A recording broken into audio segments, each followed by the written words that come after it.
Assalamualaikum warahmatullahi wabarakatuh. Salam dan bahagia. Perkenalkan, saya Yunifiani, CGP Angkatan 11, Kabupaten Dharmasraya. Pada kali ini saya akan menyampaikan aksi nyata saya Modo 1.4 tentang diseminasi budaya positif. Dan inilah pemaparan video saya.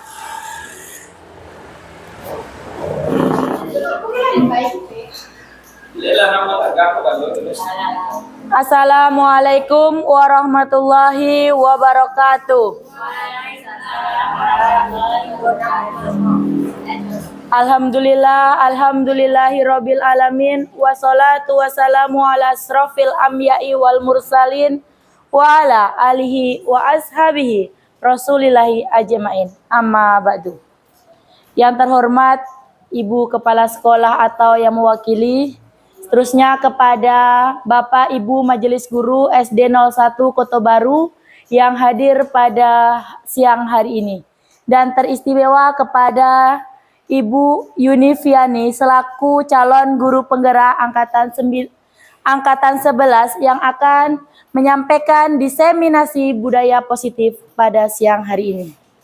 Pertama dan utama, marilah kita ucapkan rasa puji syukur kita kehadirat Allah Subhanahu wa Ta'ala, yang mana Beliau telah melimpahkan rahmat dan mengayunkan tangan sehingga kita dapat berkumpul di kelas yang sangat sederhana ini dalam rangka menimba ilmu, mendengarkan apa yang disampaikan oleh Ibu Yunifiani terkait dengan budaya positif. Yang kedua, tak lupa pula sholawat beserta salam semoga tetap tercurah kepada uswatun hasanah kita, yakninya Nabi besar Muhammad Sallallahu Alaihi Wasallam, yang mana beliau telah membawa umat manusia dari alam kebodohan menuju zaman yang penuh teknologi seperti yang kita rasakan pada saat siang hari ini. Baiklah, Bapak Ibu Majelis Guru SD 01 Kota Baru, tanpa memperpanjang kata-kata mukadimah, mari sama-sama kita simak penyampaian diseminasi budaya positif oleh rekan kita Ibu Yunifiani. Kepada Ibu Yunifiani dipersilakan.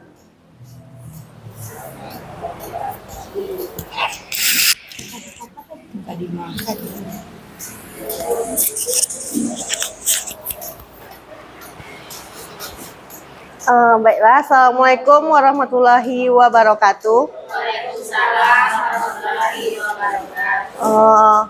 Kata-kata mukadimah tadi Yuni tumpangkan ke moderator.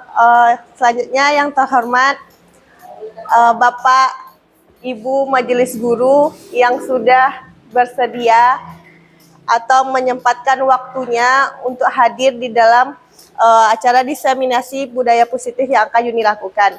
Yuni tahu mungkin saat ini merupakan salah satu tugas Yuni sebagai CGP Angkatan 11. Namun Yuni harap dengan adanya diseminasi budaya positif ini bisa berdampak bagi Bapak dan Ibu semua. Baiklah, sebelum Yuni mulai diseminasi budaya positif ini, Yuni akan melatih konsentrasi Bapak Ibu terlebih dahulu.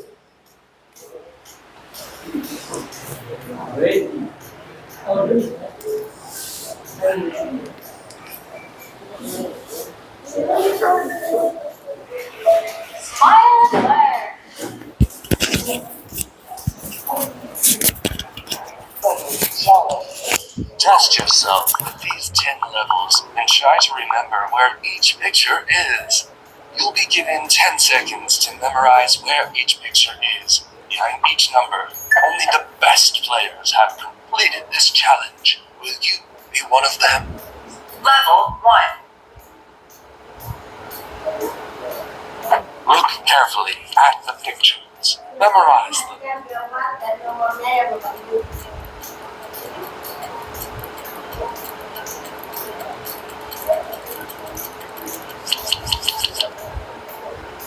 Where was this picture?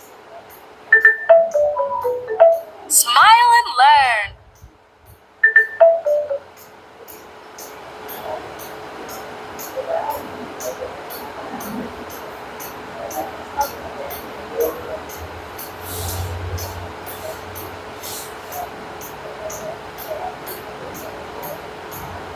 Ya, dan diperhatikan gambarnya, lihat.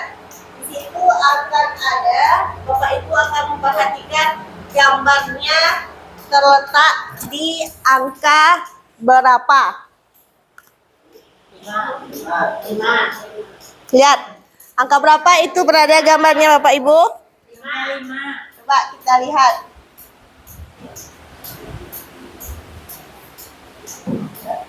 Ya, betul. Nah, sekarang level keduanya lagi.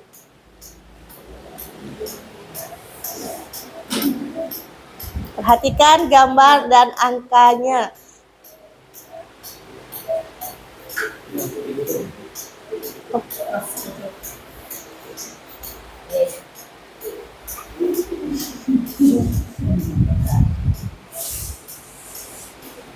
Nah, kalau masalah monyet cepat ya Bapak Ibu, apalagi melihat ke Pak Aziz.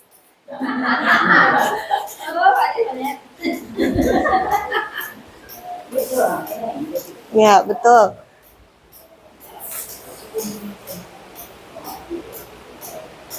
Dah. Kita mulai ke level 9-nya lagi ya Bapak Ibu.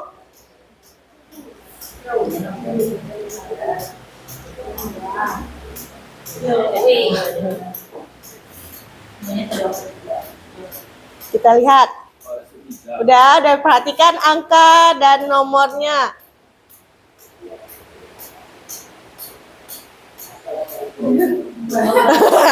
Ayo, akan ketahuan siapa yang konsentrasi. Bu Rida angka berapa? 10. Bu Yeni 11. Tania 6. Ada angka lain? 5. 2. Sekarang kita lihat siapa yang konsentrasi dan otaknya berjalan.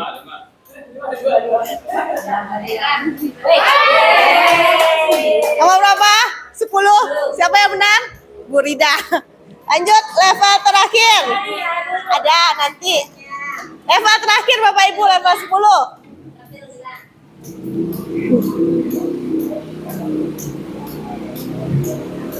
Perhatikan gambar.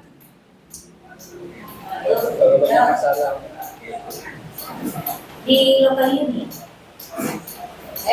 Oh. Gambar lampu. 4. 1. 2. 4. Coba kita lihat. Mana dia, Bu? Nomor 1. Berarti yang konsentrasi Bu Yosi. Beri aplaus untuk Bu Yosi.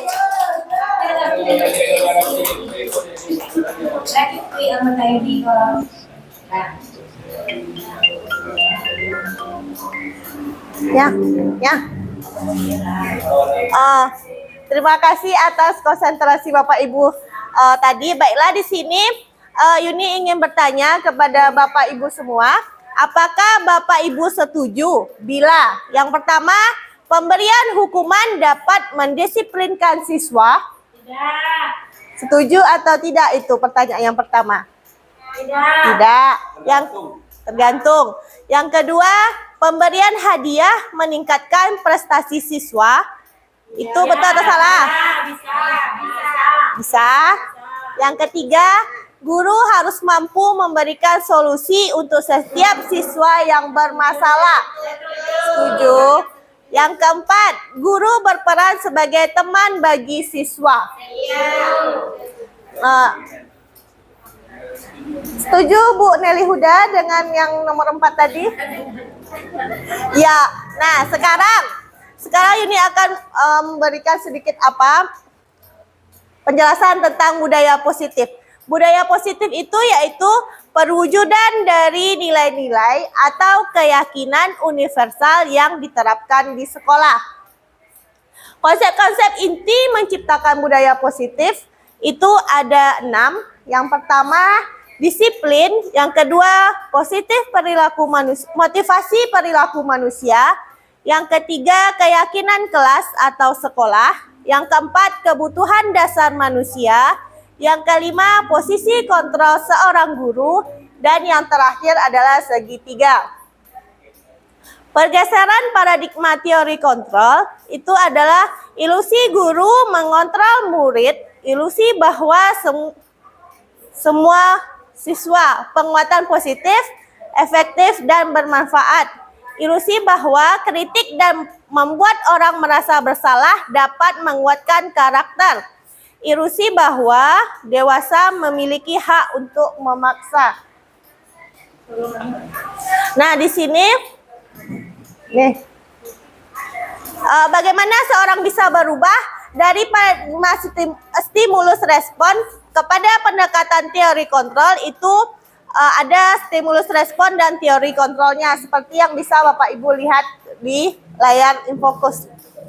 Nah, di sini disiplin positif. Disiplin positif merupakan salah satu cara penerapan disiplin yang bertujuan untuk menumbuhkan kesadaran serta memperdayakan anak untuk melakukan sesuatu tanpa sogokan, ancaman maupun hukuman. Nilai-nilai kebajikan universal yaitu sesuai dengan profil pelajar Pancasila. Bapak Ibu semua masih ingat dengan profil pelajar Pancasila? Masih. Yang pertama, Beriman dan kepada Tuhan Yang Maha Esa. yang kedua, Berkebinekaan global. yang ketiga, Bergotong royong. keempat, Kreatif. yang kelima, Bernalar kritis. yang keenam. Mandiri. Keenam, nilai profil pelajar Pancasila itu merupakan nilai-nilai kebijakan universal. Selanjutnya, motivasi perilaku manusia. Yang pertama, menghindari ketidaknyamanan atau hukuman. Yang kedua, mendapatkan imbalan atau penghargaan. Yang ketiga, menghargai diri dan menjadi orang yang mereka inginkan. Di sini adalah salah satu bentuk tabel antara hukuman, konsekuensi, dan restitusi. Salah satu contohnya yaitu hukuman. Sesuatu yang menyakitkan harus terjadi, sedangkan konsekuensi yaitu sesuatu harus terjadi. Restitusi yaitu restitusi merupakan pilihan. Berdasarkan bagian di atas tadi, adalah penjelasan tentang hukuman, konsekuensi, dan restitusi. Sebelumnya Bapak Ibu apakah pernah mendengarkan apa itu hukuman, apa itu restitusi, dan apa itu konsekuensi? Hukuman aja. Kalau sepengetahuan kita hukuman yaitu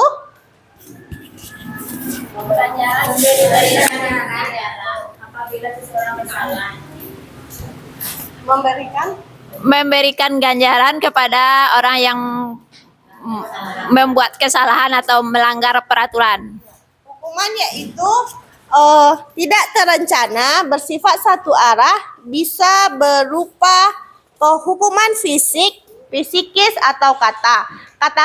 Kata kasar konsekuensi bersifat terencana, sudah disepakati bentuk-bentuk konsekuensi. Dibuat oleh pihak guru atau sekolah. Restitusi adalah proses menciptakan kondisi bagi murid untuk memperbaiki kesalahan mereka, sehingga mereka bisa kembali pada kelompok mereka dengan karakter yang lebih kuat. Nah, di sini adalah contoh salah satu bentuk tindakan guru. Ada hukuman atau konsekuensi. Sekarang coba Bapak Ibu lihat yang pertama. Mencatat 100 kali di dalam buku kalimat "Saya tidak akan terlambat lagi karena terlambat ke sekolah." Ini termasuk hukuman atau restitusi Bapak Ibu? Hukuman. Yang kedua, lari mengelilingi lapangan basket 2 kali karena terlambat hadir di sekolah. Hukuman. Yang ketiga, membersihkan coretan yang dibuatnya di meja tulis.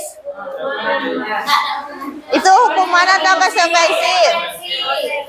Selanjutnya, murid diminta untuk push up 15 kali karena tidak menggunakan masker ke sekolah. Selanjutnya, Menggantikan kertas tugas teman yang telah dicoret-coret, itu hukuman atau konsekuensi. Yang selanjutnya, berjemur di lapangan basket pukul 12 siang karena mengobrol dengan teman. Hukuman. Murid diminta bertelanjang kaki sepanjang hari karena tidak menggunakan sepatu warna hitam sesuai peraturan sekolah. Konsekuensi atau hukuman? Adalah hukuman itu kan kesepakatan loh. Nah, nanti kita lihat. Selanjutnya, berdiri di depan kelas sambil mengangkat kaki satu karena tidak bisa menjawab pertanyaan. Lanjut, membersihkan tumpahan air di meja tulis karena tersenggol pada saat belajar. Nah, sekarang kita lihat dari jawaban Bapak Ibu tadi. Nomor 1 itu konsekuensinya, karena dia terlambat datang ke sekolah maka disuruh mencatat 100 halaman. Selanjutnya, dihukum oleh penghargaan. Pengaruh jangka pendek dan jangka panjang itu akan terjadi jika dihukum dengan suatu penghargaan. Yang kedua, penghargaan tidak efektif. Penghargaan merusak hubungan. Yang ketiga, penghargaan mengurangi ketepatan. Yang selanjutnya, penghargaan mengurangi kualitas. Selanjutnya, penghargaan mematikan kreativitas. Dan yang terakhir, penghargaan menghukum motivasi dari dalam diri atau intrinsik. Nah, sekarang, mengapa keyakinan kelas bukan peraturan kelas? Keyakinan kelas itu disepakati, Bu. Keyakinan kelas disepakati. Kalau peraturan kelas? Sudah ada dari sebelumnya, Bu. Udah ada. Disepakati. Nah, mengapa kita memiliki peraturan tentang penggunaan helm pada saat mengendarai kendaraan roda 2 atau motor? Keselamatan. Untuk keselamatan diri kita. Yang kedua, mengapa kita memiliki peraturan tentang penggunaan masker dan mencuci tangan setiap saat? Kesehatan.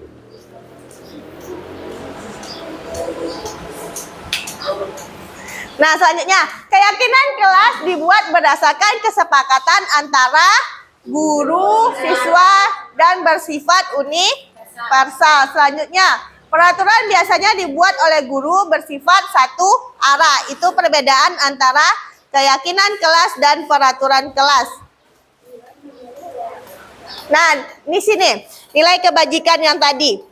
Kembalikan barang ke tempatnya, itu termasuk nilai kebajikan apa yang harus kita tuju? Tanggung jawab. Yang kedua, dilarang mengganggu orang lain. Itu.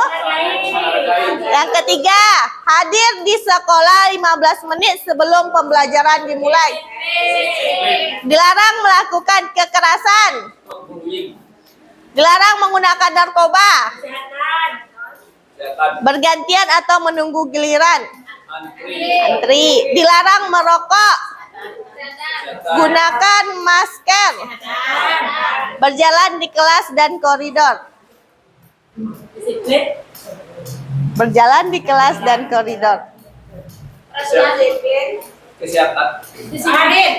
Nah, sekarang kita lihat. Yang pertama itu keselamatan dan menghargai orang lain. Yang terakhir tadi. Selanjutnya, prosedur pembentukan keyakinan sekolah atau kelas. Yang pertama, mempersilakan warga sekolah atau siswa untuk mencurahkan ide tentang peraturan yang akan disepakati, mencatat semua masukan, mengganti kalimat negatif menjadi kalimat positif, tinjau kembali curahan pendapat yang terkumpul dan susun menjadi keyakinan kelas atau sekolah, tinjau ulang keyakinan kelas yang sudah tersusun. 3-7 keyakinan. Meninjau dan menyetujui dengan menandatangani keyakinan kelas ditempel di dinding kelas. Dan berikut salah satu dokumentasi yang sudah saya lakukan dalam membuat keyakinan sekolah atau keyakinan kelas yang telah saya buat.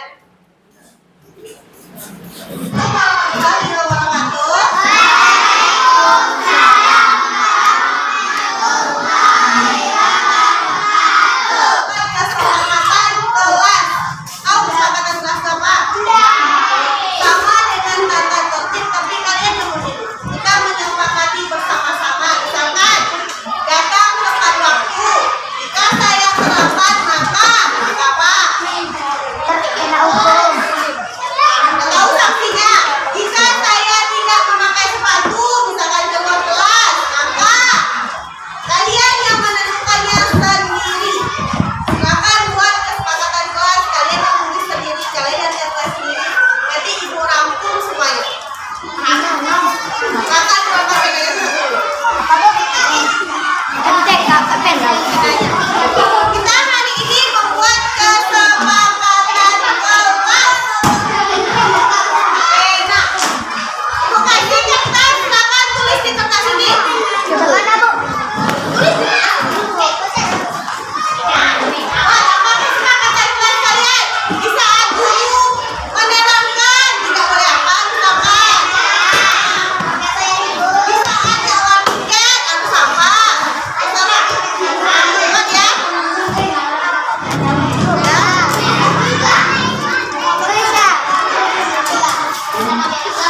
Nah, itu tadi video tentang bagaimana saya membuat keyakinan kelas di dalam kelas.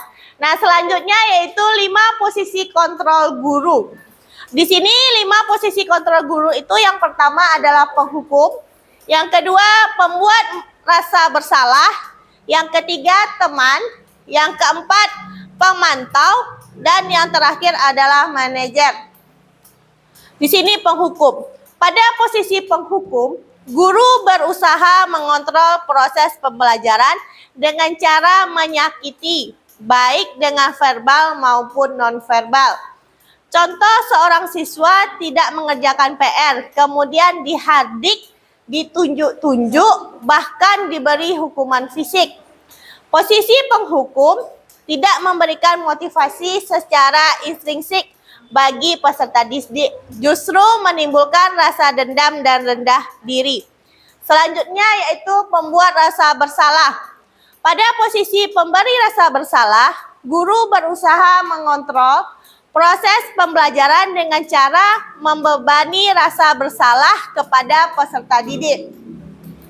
Contohnya yaitu seorang siswa tidak mengerjakan PR. Guru menegur dengan mengungkapkan rasa kecewa dan sedih karena siswa tersebut tidak mengerjakan PR. Posisi ini tidak memberi motivasi secara intrinsik, malah justru menimbulkan rasa rendah diri dan sakit hati bagi siswa tersebut. Selanjutnya yaitu posisi teman. Pada posisi sebagai teman, guru bertindak menjadi teman bagi peserta didik. Guru berusaha mengontrol layaknya teman. Contohnya yaitu seorang siswa yang datang terlambat. Guru menanyakan mengapa terlambat tanpa menghardik. Kemudian meminta agar tidak datang terlambat lagi. Posisi ini juga dianggap lemah dan tidak menimbulkan motivasi intrinsik. Jika suatu saat siswa melakukan kesalahan, kemudian guru menegur dengan lebih keras, maka akan menimbulkan ketidaknyamanan bagi siswa tersebut. Posisi sebagai teman juga membuat siswa menjadi kurang mandiri. Dia akan beranggapan bahwa setiap kesalahan atau kekurangan akan dibantu oleh guru tersebut. Selanjutnya yaitu pemantau. Guru sebagai pemantau artinya guru mengawasi kegiatan pembelajaran peserta didik. Mengawasi di sini adalah berdasarkan peraturan-peraturan dan konsekuensi yang disepakati. Contoh, seorang guru meminta siswa mengerjakan tugas. Apabila selesai dengan baik, maka siswa mendapat reward. Hal ini cukup baik karena meningkatkan perilaku dengan motivasi eksternal. Namun, bagaimana jika guru lain tidak melakukannya atau di tingkat kelas selanjutnya tidak ada reward? Tentu saja perilaku siswa tersebut tidak dijamin akan membaik karena tidak ada motivasi eksternal yang serupa. Selanjutnya di sini posisi kontrol guru yang terakhir yaitu manajer. Guru sebagai manajer mendorong siswa melakukan restitusi dan mendorong siswa menemukan motivasi internalnya. Contohnya yaitu seorang siswa lupa tidak mengerjakan PR. Guru menanyakan mengapa lupa. Selain menanyakan alasan, guru juga mengajak berdiskusi siswa, menemukan cara supaya tidak lupa, serta menyelesaikan apa yang menjadi tanggung jawabnya. Nah, di sini Yuni akan menampilkan 5 video posisi kontrol guru tersebut. Yang pertama yaitu penghukum.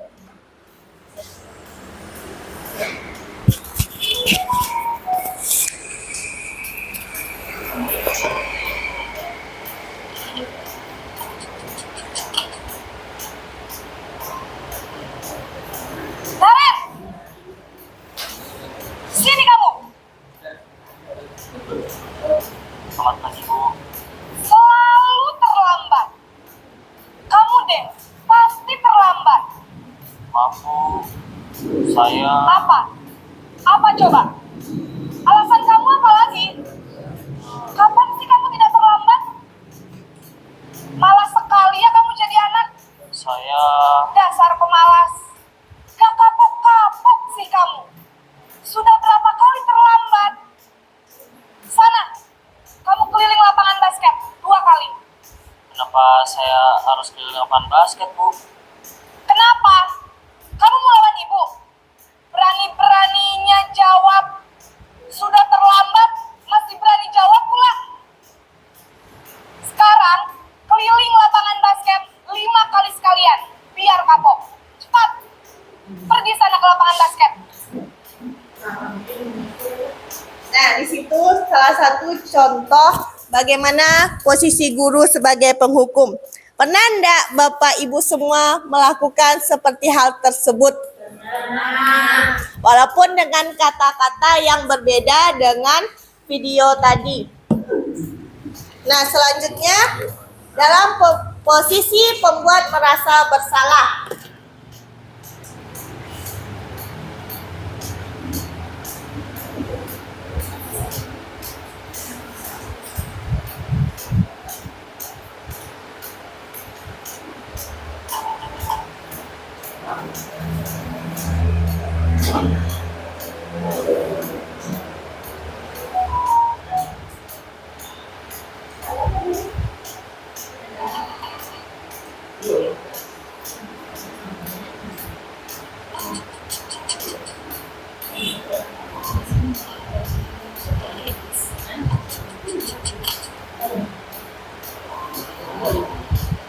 Naren!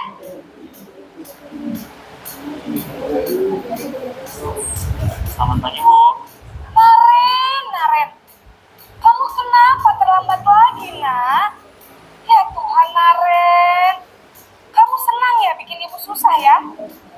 Kalau kamu terlambat lagi, nanti ibu yang ditegur bapak kepala sekolah, nak. Disangka ibu tidak bisa membina kamu. Duh, gimana ini? Maaf, Bu. Duh, Gusti Naren. Kamu suka ya kalau ibu ditegur bapak kepala sekolah? Terus, sekarang ibu harus tulis apa ini di buku absen? Ini kamu sudah sering terlambat loh. Ibu harus apa coba? Maaf, Bu. Maaf sekali.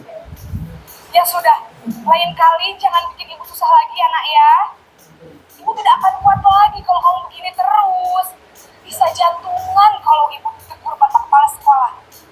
Sana cepat ke kelas. Maaf ya, Bu. Maaf sekali. Pernah kita melakukan kata-kata seperti tadi Bapak Ibu? Membuat anak seakan merasa bersalah pada dirinya. Nanti kamu terlambat, ibu yang dimarahkan. Kalau enggak sedang marah, sakit hati ibu udah enak, jantungan ibu udah berkolai. Pernah keluar kata-kata seperti itu? Itu merupakan seorang guru yang membuat rasa bersalah. Selanjutnya, sebagai teman.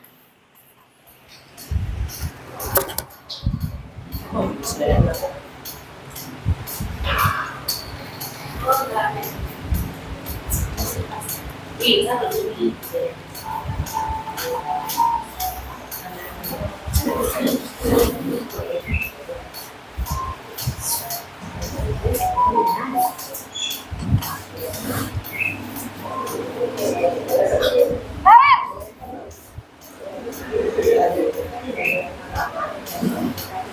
Selamat pagi, Bu. Wah, sudah jam berapa ini nak? Terlambat lagi ya sayang. Iya, Bu. Habis ibu saya membangunkan saya, Bu. Kamu malah menyalahkan ibu kamu. Kamu bukannya anak yang larinya paling kencang. Kok terlambat sih? Iya, Bu. Saya memang terlambat bangun tadi. Jadi, biarpun saya lari kencang, tetap gak kekejar, Bu. Ya sudah sana, nanti sekali lagi. Bikin senang ibu, demi ibu. Bisa kan? Bisa lah, Bu. Ya sudah sana masuk kelas. Ibu beresin urusan absen kamu. Kamu ini ada-ada saja. Pernah Bapak Ibu merasakan sebagai teman? Kesalahan anak muridnya ditutup-tutupi. Ada kan? Kalau Bu Bel tidak pernah katanya. Selanjutnya sebagai pemantau. Itu satu. Itu satu.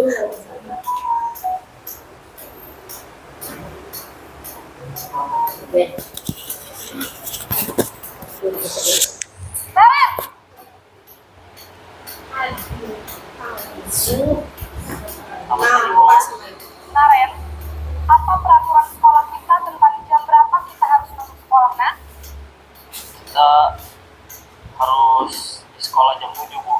Iya, betul. Sekarang sudah jam 7.20. Naren sudah tahu konsekuensinya jika terlambat hadir. Paham, Bu. Saya harus tinggal kelas pas jam istirahat selama 20 menit. Iya, benar. Konsekuensinya demikian. Jadi nanti jam 9.30 pas istirahat, kamu harus tinggal di kelas, kerjakan tugas tambahan untuk ketertinggalan kamu, ya? Baik, Bu.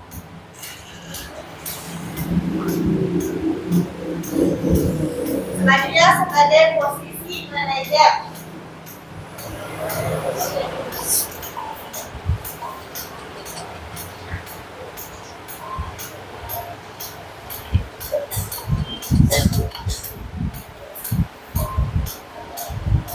Naren,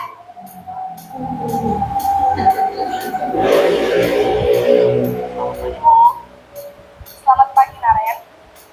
Maaf, Bu. Saya terlambat. Ya, sekolah masuknya jam 7, sekarang sudah jam 7.20. Jadi sekarang bagaimana ini, Naren? Maaf, Bu. Saya lupa setel alarm saya semalam. Baiklah, menurut kamu, keyakinan sekolah yang mana yang perlu kamu tingkatkan? Menghargai diri sendiri dan orang lain mungkin ya, Bu. Setuju. Jadi, apakah Naren meyakini prinsip saling menghormati tersebut? Iya, Bu. Saya meyakininya. Apakah Naren bersedia memperbaiki masalah keterlambatan ini? Bersedia, Bu. Bagaimana kamu akan perbaiki masalah keterlambatan ini? Saya akan coba untuk tidak lupa menyetel alarm saya, Bu. Baik, kalau Naren lupa menyetel alarm di rumah, ada orang yang kira-kira bisa bantu mengingatkan tidak? Ada, Bu. Kakak saya, Kak Emma. Ada lagi selain Kak Emma? Selain Kak Emma, ada ibu saya. Baik, jadi yang mengingatkan Naren adalah Kak Emma dan ibu kamu, ya? Kira-kira akan mulai setel alarm kapan, Naren? Setelah pulang sekolah, akan segera saya lakukan. Baik, jadi Naren akan setel alarm untuk bangun besok pagi dan akan diingatkan oleh kakak dan ibunda Naren, ya. Ada lagi yang mungkin perlu dilakukan, Naren? Agar tidak terlambat bangun lagi. Tidak ada, Bu. Baik, Naren. Terima kasih untuk kerjasama kamu. Sekarang kamu perlu kembali ke kelas untuk belajar. Baik, Bu. Terima kasih.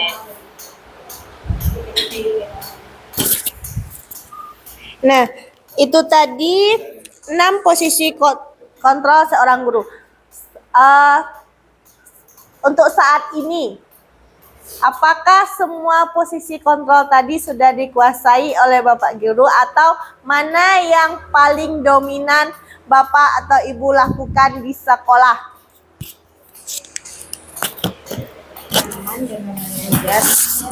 Teman dengan manajer. Dari 5 posisi kontrol tadi sebenarnya semua pernah dilakukan, tetapi yang lebih dominan menjadi teman, sering, manajer ada tapi kadang-kadang, selalu jadi teman dan pemantau.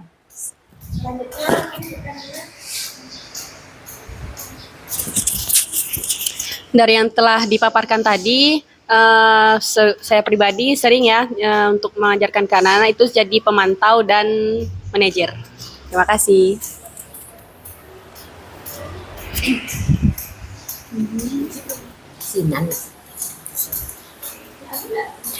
Dari paparan yang telah saya lihat tadi, bahwasanya saya seorang guru pernah jadi teman, pemantau, dan manajer. Terima kasih.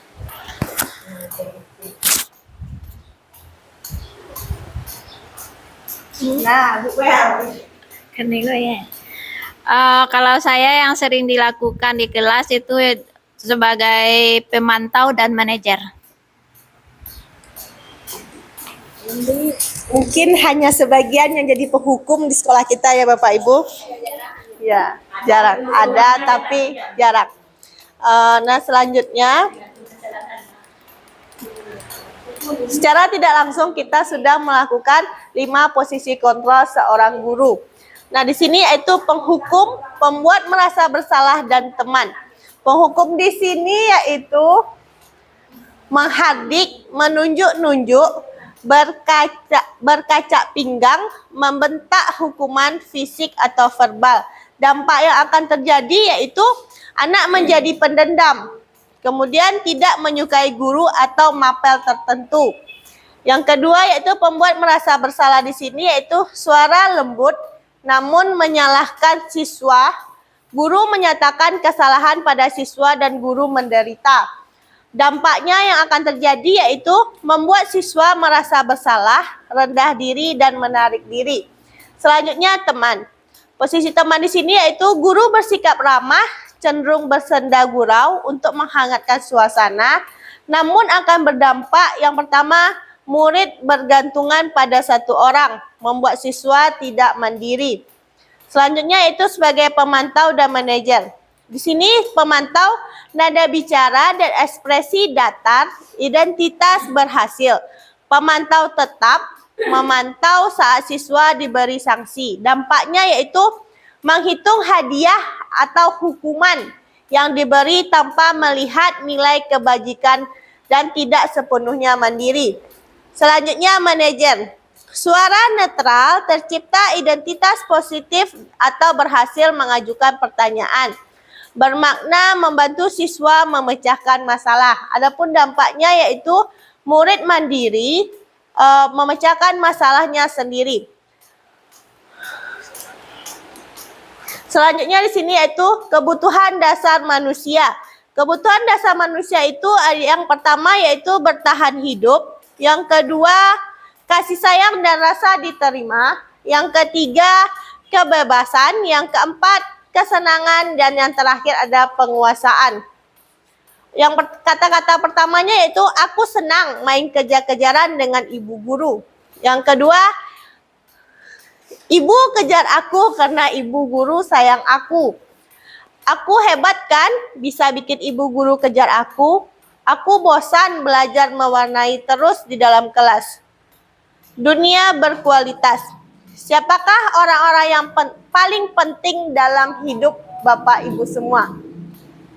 Keluarga. Orang tua, keluarga. Apa Pak Aziz? Pasangan hidup. Nilai-nilai kebajikan apa yang terpenting dalam hidup Bapak dan Ibu? Pak, ada nilai-nilai kebajikan tadi. Nilai kebajikan apa yang merasa Bapak Ibu penting dilakukan dalam kehidupan ini? Yang disiplin, positif. Yang selanjutnya, kalau Anda menjadi orang yang ideal, karakter atau sifat apa yang Anda paling inginkan ada pada diri Anda? Apa pencapaian Anda yang Anda sangat banggakan untuk saat ini? Sudah adakah pencapaian sangat dibanggakan untuk saat ini?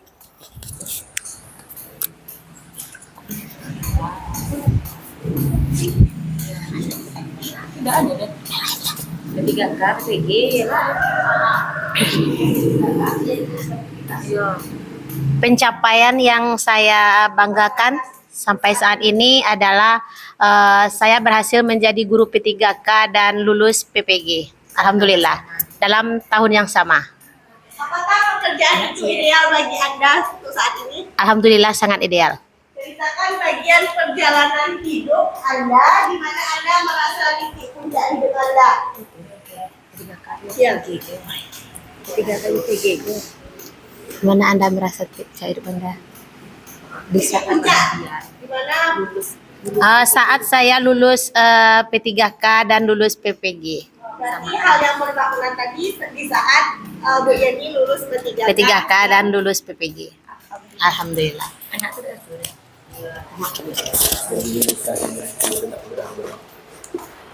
Nah, di sini ada segitiga restitusi, yaitu ada validasi kebutuhan, menstabilkan identitas, dan menanyakan keyakinan. Berikut contoh video segitiga restitusi yang telah Yuni lakukan.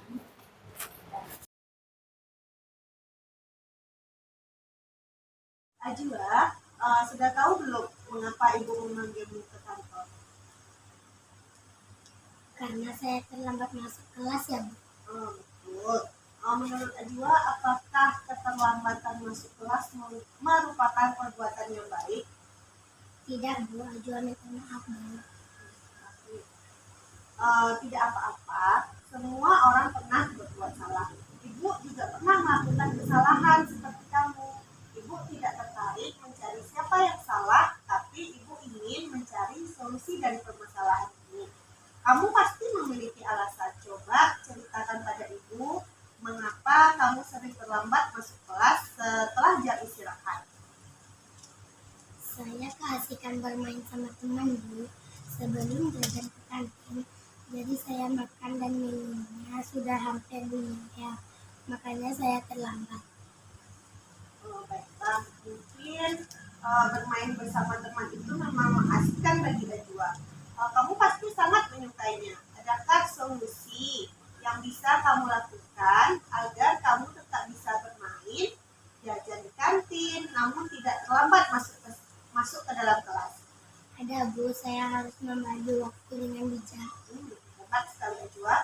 Nah, sekarang kapan kamu akan mulai merubah atau mulai melakukannya? Mulai besok, Bu, saya akan berusaha dan berkomitmen untuk selalu tepat waktu. Najwa, masih ingat nggak dengan keyakinan kelas yang telah kita buat? Masih, Bu. Kira-kira menurut Ajwa, keyakinan kelas mana yang sudah Ajwa langgar? Disiplin dan menghargai waktu, Bu. Disiplin dan menghargai waktu. Benar sekali. Jadi selanjutnya Ajwa ingin menjadi murid yang bagaimana? Saya ingin lebih bisa menghargai waktu, menghargai diri saya, dan juga menghargai guru dengan selalu tepat waktu, Bu. Baiklah.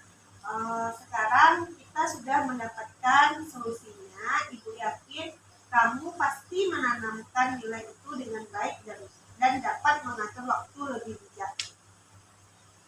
Baik, Bu. Terima kasih. Baiklah, sekarang Ajwa sudah boleh kembali bermain bersama teman-temannya ya, Nak.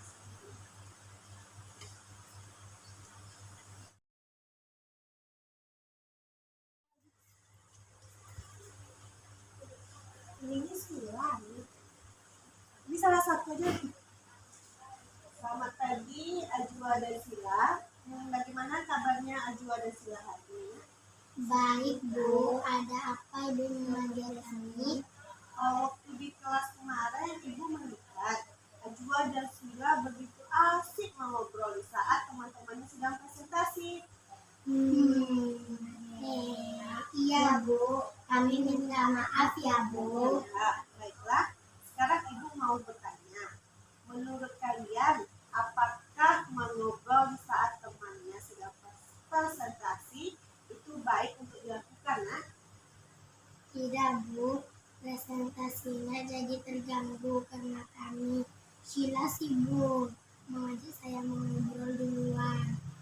Maaf, Bu. Lain kali saya tidak akan mengulanginya. Ibu sekarang mungkin tidak akan mencari siapa yang salah. Berbuat salah itu sesuatu hal yang wajar. Semua orang pasti melakukan tindakan salah tadi, bukan hanya Ajwa dan Sila, bahkan Ibu sendiri pernah salah. Ibu juga suka sekali bercerita. Nah, Ibu mengerti. Kalian pasti punya alasan masing-masing melakukannya. Coba ceritakan pada Ibu apa yang kalian bahas pada saat presentasi kemarin. Kami membahas tentang acara waktu waktu libur sekolah kemarin, Bu. Sila tidak pergi liburan, Bu. Jadi saya menceritakan keseruan saya liburan, Bu, kepada Sila. Iya, Bu. Saya tidak sabar mendengar cerita dari Ajwa, Bu. Pasti seru sekali ya cerita Ajwa. Mungkin pasti tidak hanya Sila yang ingin mendengarkan cerita Ajwa. Cerita Ajwa pasti ingin didengar sama yang lain. Tapi bisakah kita memperbaiki masalah ini, Nak? Apakah ada solusi dari Ajwa dan Sila agar kalian bisa bercerita namun tidak mengganggu teman yang sedang presentasi?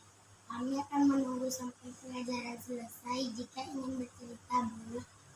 Jadi kalian sudah paham kan kapan waktu yang tepat untuk bercerita? Sudah, Bu. Kebetulan sekali minggu depan kita kan belajar bahasa Indonesia nih tentang pengalamanku. Di sana Ajwa dan teman-teman yang lain bisa bercerita tentang pengalaman Ajwa di saat libur semester kemarin. Baiklah, Bu. Pasti nanti sangat seru. Ada banyak pengalaman menyenangkan yang saya dan teman-teman ingin ceritakan. Sekarang Ibu ingin bertanya tentang sikap kalian tadi. Kira-kira keyakinan kelas mana yang menunjukkan perilaku yang baik saat teman sedang presentasi? Menghargai dan menghormati orang lain, Bu. Betul sekali. Jadi apakah sikap itu perlu kita lakukan, Nak? Perlulah, Bu. Mengapa perlu kita lakukan? Apakah itu penting untuk diri kalian? Iya, Bu. Karena jika ingin menghargai, kami juga harus menghargai orang lain. Dan jika ingin memahami pelajaran dengan mudah, kami harus fokus saat belajar. Benar sekali. Pasti tidak enak jika kita saat presentasi tidak dipedulikan oleh teman. Jika kalian sedang presentasi, apakah kalian tidak kesal jika teman-teman kalian asik mengobrol dengan teman yang lain? Pasti kesal lah, Bu. Kan nanti konsentrasinya terganggu kalau orang lain ribut. Lalu Ajwa dan Sila ingin menjadi murid yang bagaimana ya, Nak? Saya ingin dihargai orang juga, Bu. Saya jadi mengerti mulai sekarang. Saya akan menghargai orang lain dan fokus saat belajar. Baiklah, mungkin sekarang kita sudah mempunyai solusi bagaimana cara menghargai orang lain di saat temannya lagi presentasi. Sekarang Ajwa dan Asila silakan istirahat kembali. Jangan lupa untuk masuk kelas pada jam Belajar.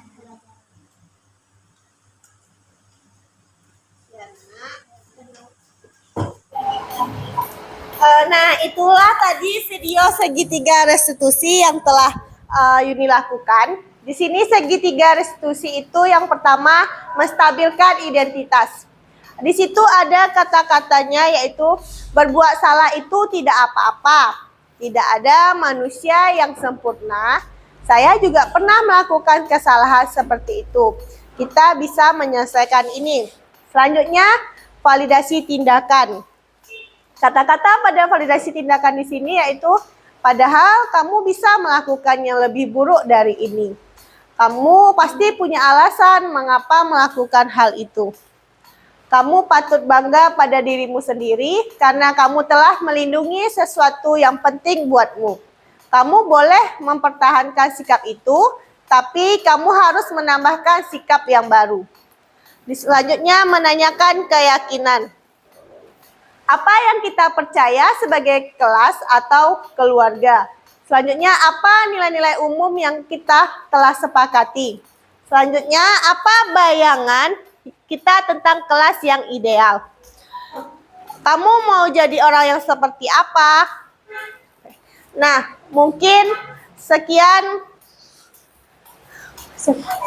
Presentasi Yuni tentang diseminasi budaya positif. Jika selama presentasi tadi ada sedikit atau banyaknya kesalahan yang Yuni ucapkan, Yuni mohon maaf dan Yuni kembalikan ke moderator.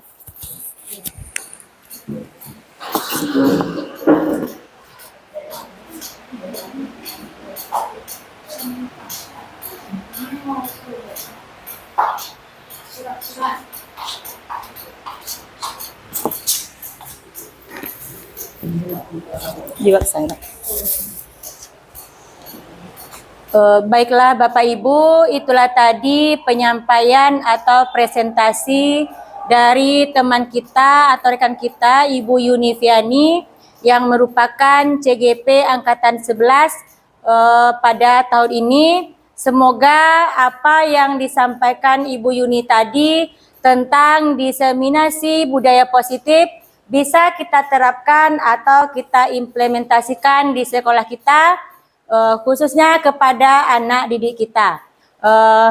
Maukah Bapak Ibu semua mengimplementasikannya? Oke. Alhamdulillah dengan berakhirnya Ibu Yuniviani mempresentasikan tadi, maka berakhir pula acara kita pada sore hari ini. Kami ucapkan sebagai moderator, Assalamualaikum warahmatullahi wabarakatuh. Bu tangannya Bu menjawab. Ya, itu tadi.